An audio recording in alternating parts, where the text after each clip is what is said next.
Welcome back. So we'll see if this is my final video tonight, right? All right. So the New Jersey, there's a lot of players and names and stuff that's been added. The trade really doesn't change between San Jose and New Jersey. It's not like all of a sudden they went, oh, and Erik Karlsson's going to the Devils, and in exchange, Dougie Hamilton's going to San Jose. That's not a thing. So, New Jersey also picks up Timur Abrimov, I think, or Brigimov. Santeri Hataka. Hataka has been called up by San Jose over the last couple of years. Basically a depth player. Zachary Edmond, who's a goaltender. 2024 fifth was added to it as well. The 2024 first round draft pick is conditional. And it is there, and it is a 2024 first that's conditional. It becomes the second in the event that the Devils do not reach the conference final this year or next, and Meier has to play 50% of the games as well. So those are the conditions to make it a first. It's also top 10 protected. They wanted to make sure it was protected just in case. You just never know. That's the Ottawa lesson. The lesson of don't assume that, and I guess the Florida lesson, right, with the Montreal trade last year where, oh, we don't have anything to worry about. We're the President's Trophy winners. Wait, we're below the playoff line. We have something to worry about. So that's it. That's it for that deal. That's all I'm going to talk about with the trade. I'm not redoing the trade video. I'm just not. It's not going to happen because I don't think that the heart of the trade need has changed, and I don't see the need to reshoot the video after watching what he adds up to 22 plus hours of hockey this weekend. Tanner Jeannot was held out of the Nashville lineup. He was scratched for trade-related reasons. The trade hasn't come through. What's being reported by Elliot Friedman is that he's heard that Tampa Bay might be interested in Jeannot.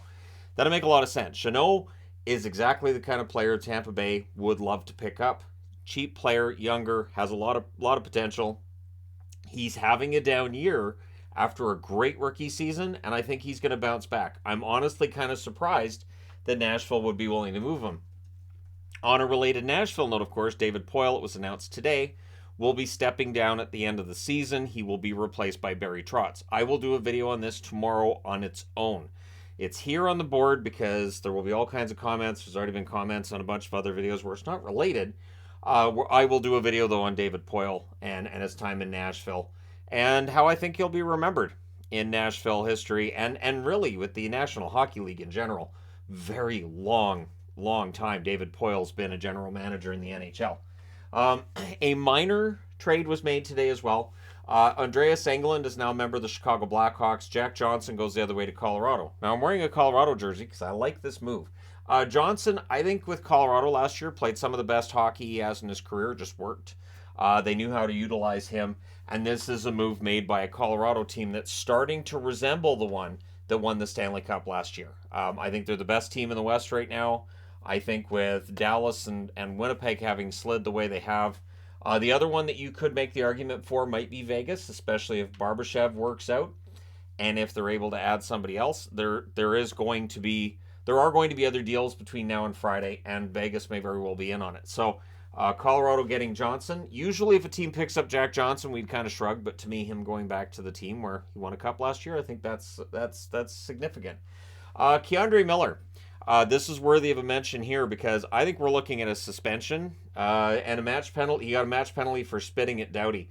Now, I also saw a comment online about, there's bare knuckle fighting that it occurs in the NHL.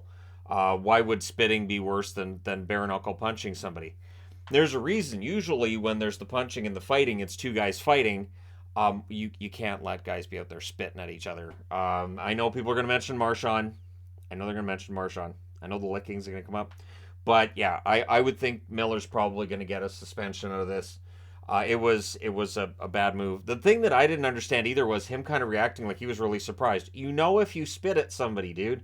Anyways, that being said, I like Keandre Miller as a defenseman. This was a bad move on his part in a game the Rangers were winning. Not only that, but he knows they're only at 5 defensemen and that Schneider's basically stapled to the bench. So what are you doing? So it's a brain fart on his part.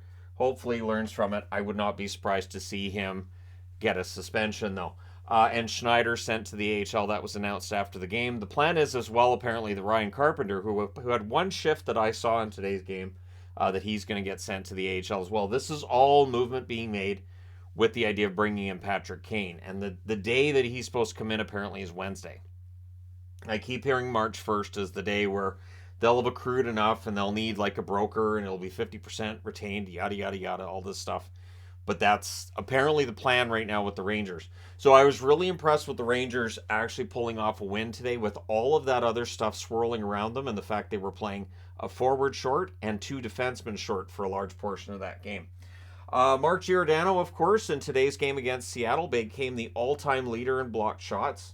Blocked shots have not been tracked for that long. 05-06, I believe, is when we started tracking blocked shots. I still think that's an accomplishment. So I know there are some that will say, well, you know, if it had been tracked all the time with Chara would be number one. Well, if it had been tracked back in the day, it would have been Bobby Baun. Fine. But it's an accomplishment for Giordano. There are other stats in the NHL that we talk about that haven't always been tracked.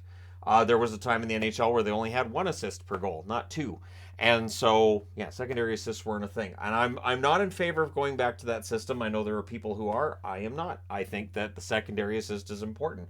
And I've explained that in videos before. I don't need to explain that necessarily here.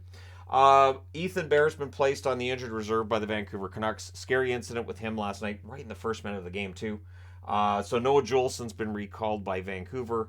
A lot of youngsters in that lineup right now. And Rick Tocchet was really quite accommodating about the team last night and said, look, you know, we stayed in the game against the number one team in the league, even though we were undermanned, and he was really impressed with how they played. So was I. I thought Vancouver played well. I thought Seelovs was excellent. And so we'll see how Juulsen does after being recalled. But there you go. That being said, we're done for now, I do believe. Let me know your thoughts in the comment section below. As always, don't forget to hit like and subscribe if you're browsing your way through. You just happened upon this video. Thank you guys so much for watching, for all your support. I will talk to you again soon.